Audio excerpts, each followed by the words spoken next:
Kembali jumpa lagi dengan Nung Setia dari Pengadilan Negeri Balai Bandung. Kasus penipuan dan penggelapan juga TTPU, tindak pidana pencucian uang, yang melibatkan mantan Ketua DPRD Provinsi Jawa Barat Irfan beserta istrinya Endang Kusumawati. Itu yang terkait bisnis itu ya. Terus alasan saksi tadi merasa kenapa tidak bisa menolak, karena saya butuh penegasan. Karena saksi merasa usaha SPBU saksi yang lagi diurus izinnya itu ditunda-tunda atau digantung oleh terdakwa. Digantung oleh terdakwa. Itu SPBU, sehingga saudara saksi tadi mau udah sekarang dikemplung tadi itu ya, sehingga sampai sekarang begini jadi prosesnya.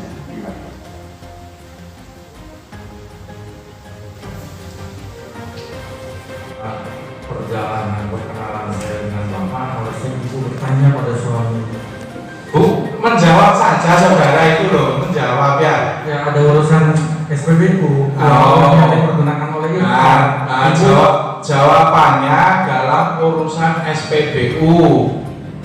Agenda sidang pemeriksaan saksi-saksi, salah satunya Stanley Gandawijaya sebagai korban dan sekaligus yang menyeret kedua terdakwa ke meja hijau dan duduk di kursi pesakitan.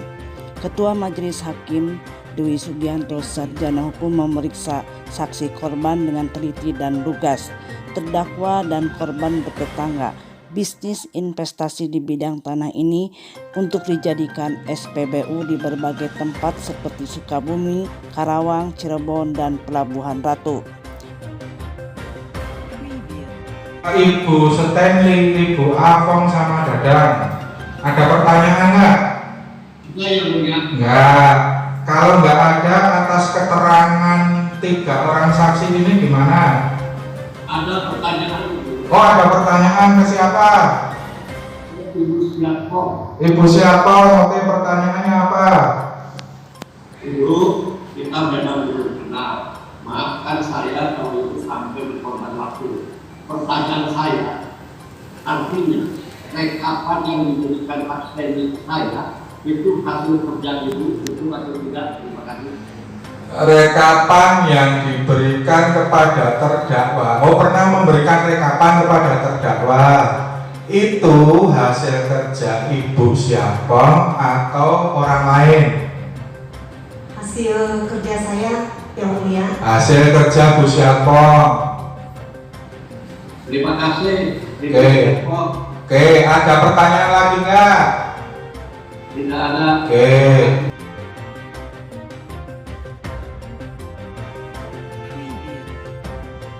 Sulaiman, anggota DPRD Sukabumi, menjadi saksi dalam perkara Irfan dan istrinya.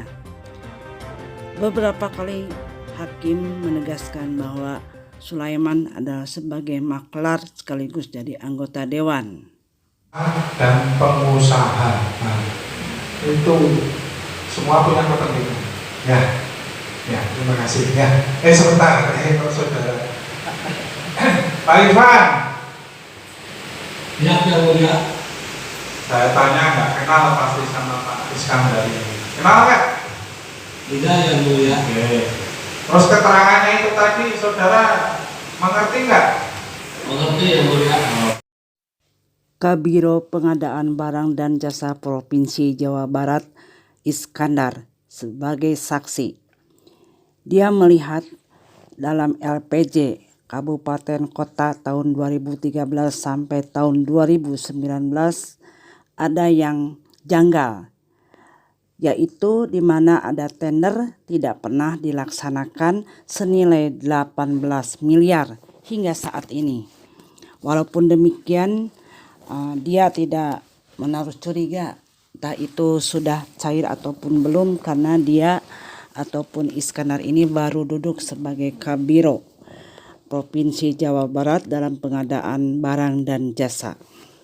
Ketua atau wakil ketua ya. Siap. Jadi majelis tidak mempunyai domain untuk menentukan terhadap barang bukti ya. Kan begitu ya. pernyataan Selaras atau tidak pernyataan antara saksi dengan terdakwa? Tidak selaras. Jadi pernyataan Steli 3,5 miliar dia bayar semua, ternyata fakta persidangannya cuma 800 juta. 800 juta itu dibayar sama Pak Irfan, 200 juta dibayar oleh Steli. dengan fakta seperti itu, apa yang akan dilakukan oleh penasihat hukum yang akan ditempuh ke depan?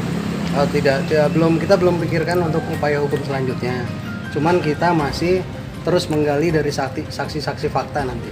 Tadi kan pernyataan dari Pak Ajo sendiri, apa yang diutarakan Pak Ajo sama Pak Irfan itu kayaknya sama gitu ya? Ya, Pak Irfan tidak memberi tanggapan, bukannya sama. Tidak Dengan memberi tanggapan. perbedaannya kesaksian dari Pak Steli dengan Pak Ajo ini, berarti maksudnya Ada perbedaan. apa yang berarti Pak Steli ini seperti apa tanggapannya? Jadi begini, saya tidak tahu apakah tanggapan Steli terhadap kesaksian Ajo seperti apa. Tapi yang teman-teman wartawan perhatikan tadi, bahwa sejak semula kedatangan saksi Ajo pun itu langsung digiring oleh saksi Steli ke ruangan. Saya nggak tahu apa yang terjadi, ya kan. Tapi yang jelas pada fakta persidangan, karena hakim berulang kali menerangkan dan menegaskan untuk supaya tidak beli, tidak berbohong dan segala macam, ya kan. Sehingga yang muncul di persidangan kali ini, menurut pendapat kami tim kuasa hukum adalah fakta yang sebenarnya, bahwa untuk lokasi tanah di Cijulei itu sebenarnya dibeli oleh Pak Irfan terlebih dahulu dengan pembayaran 800 juta. Baru Steli hanya melunasi sisanya yang 200 juta. Tidak lebih dari itu. Sehingga kalau dikaitkan dengan keterangan Steli pada persidangan yang lalu, ya kan, itu terdapat perbedaan yang cukup signifikan. Soal bagaimana tanggapan saudara Steli, ya silakan teman-teman sendiri. Majelis juga tadi sempat menegur saksi Ajo yang juga berbelit. Nah itu seperti bagaimana? Ya, itulah karena pada faktanya keterangan yang diketahui oleh Ajo itu adalah yang muncul di persidangan terakhir, ya kan, bahwa 1,50 gitu kan. Saya nggak tahu apakah pada saat digiring ke ruangannya itu Berubah. di apa namanya, diintimidasi atau apapun namanya untuk menjadi 3,5 sekian seperti kesaksiannya Steli pada saat itu. Karena rekan-rekan juga bisa lihat sendiri kesaksian Steli yang minggu lalu, dari dakwaan 58 juta tiba-tiba 58 berubah miliar. Jadi 58 miliar, maaf, berubah jadi 77 miliar. Pas mau berdiri mau pulang berubah lagi jadi 102 miliar. Itu kalian rekan-rekan bisa nilai sendiri lah kualitas saksi dari Steli seperti apa. Kalau yang 200 juta itu dibayarkan oleh Pak Steli itu melalui Pak Irfan atau langsung ke Pak Ajo? Pak Ajo. Pak Ajo. Itu Tapi dalam keterangannya saya juga ada transfer dulu ke Pak Irfan ya. Inilah yang kami tim PH menganggap bahwa apa yang didakwakan jaksa kali ini adalah keterangan Steli yang tidak jelas gitu loh, karena dicampur aduk semuanya. Sebagai contoh bahwa ada tanah yang sebenarnya memang atas nama Steli dan milik Steli gitu loh, tidak ada kaitannya dengan Irfan sama sekali, tapi di dalam dakwaan itu muncul sebagai satu kesatuan gitu loh, ya kan.